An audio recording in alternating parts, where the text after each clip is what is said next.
Hey, it's Cam, Mad Redneck Scientist. So in one of my other videos, I referenced a electromagnet that I built out of microwave transformers. So here we are in the lovely Kansas weather in October. So I'm gonna do my best to explain this thing. It is a little covered in ice right now, but I'll do my best. And if you guys have any questions, feel free to message. So here she is. I'll start with the wiring before I show you the bottom side. So basically, you can see here, I have holes drilled through this plate, and you can see I have wires running through the plate. They run up here, and I built a couple bus bars. I know it's really hard to see, it's shitty, I'm sorry. Maybe I'll make a different video when it thaws out here.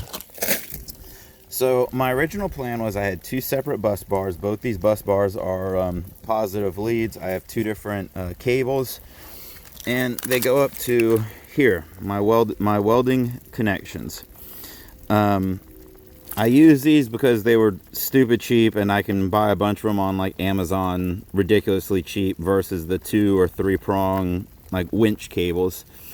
So I have 2 positive leads and my 1 negative lead.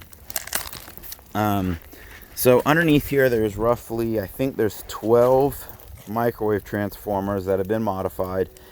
So each one of these bus bars is one side, the other one's the opposite side, and there's a total of 6 transformers per side. And I actually have them run in series parallel. So what I mean by that is I have, let's call this 1 and this one 2. So 1 and 2 are actually in series. Well, then those run up to the bus bar. You got a positive on the bus bar, and then you got a negative down over there under the ice. Well, now I have 3 and 4 here. Those 2 are run in series, and they're connected to the bus bar. 5, 6 series, and so you have 3 sets of 2 that are in series, and those 3 are in parallel. I had to do that to be able to get this to the resistance rating that I needed, so I didn't burn them up. So I'm gonna flip this thing up. Oh god. And just so you know, it's ridiculously heavy. And here is all of the transformers. As you can see, they've had a better life.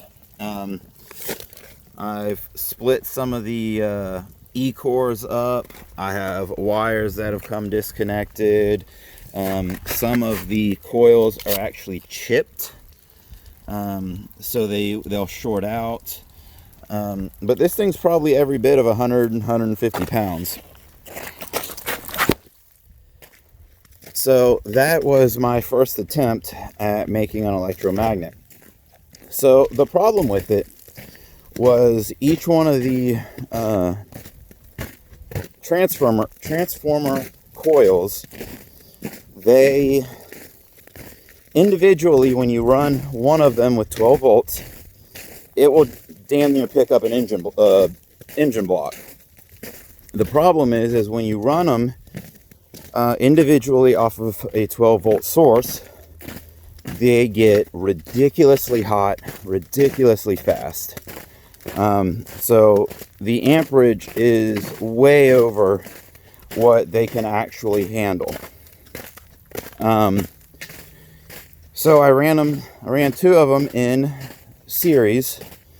That got my resistance high enough where it dropped my amperage down. I still have to be very careful about heat because the amperage is still a little too high for those aluminum coils. Well, I tried to run it. I was able to pick up a 1/4 inch thick, 10 inch wide I-beam that was roughly 10 to 12 feet long. Well, a lot of people would be like, oh, well, that's great. That sounds really strong.